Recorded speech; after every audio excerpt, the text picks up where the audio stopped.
And the international investigation of the downed airliner MH17 continues. A special team from the Royal Malaysia Police will be redeployed to the crash site in eastern Ukraine under the condition that the Ukrainian military and the separatists agree to a ceasefire in the area. Now, earlier, I also had the chance to ask Congressman Paul about that investigation and get his thoughts on the way the incident has been framed by Ukraine, Russia, and the United States. Here's what he had to say. Well, it's a political football is what it is. I personally don't know who shot down a plane. I don't know the motivations, but I've thought a lot about it. I've thought about who would benefit from shooting down the airplane. One thing is Russia wouldn't benefit by it. I mean, it would be foolish for them to participate in something like that. The rebels, possibly, if they made a mistake, thinking they were shooting something else down, I guess that's conceivable. But if you're looking for a false flag, the false flag would have to come from Western Ukraine and then blame somebody else in order to stir up what is happening. But the one point that I try to make, and I think it's a legitimate point, is we do have a lot of technology. Sometimes we have a lot of information when we don't use it well, and as a matter of fact, we get too much and it becomes bureaucratic.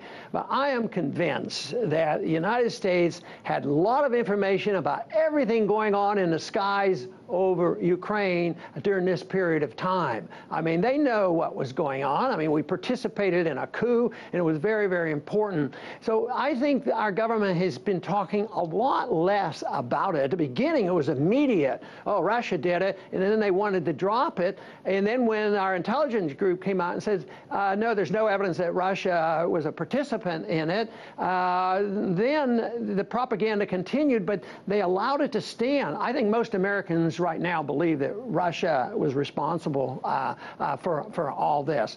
But I think the important thing is the American government is rather quiet now, and someday, somewhere, we'll have a whistleblower come up and say, well, here, I'll show you the evidence of exactly what happened and where that missile came from or whether another plane was involved. I, quite frankly, don't know. All I know is that we'd be better off a long way from that argument. And I think the ideal thing that could happen to Ukraine is if all governments, European governments, Russian government, and United States government, just stay out of the way. And I imagine what would happen there is what should have happened naturally in Iraq. You know, had Kurdistan and had the whole thing break up. And I think, you know, there's sort of a natural breakup of Ukraine that would be very healthy and maybe have a loose association.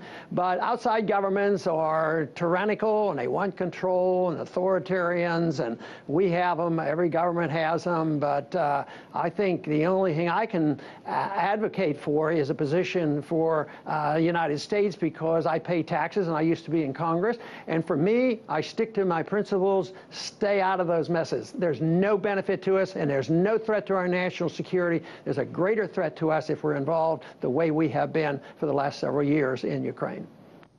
Again, that was former Texas Congressman Ron Paul.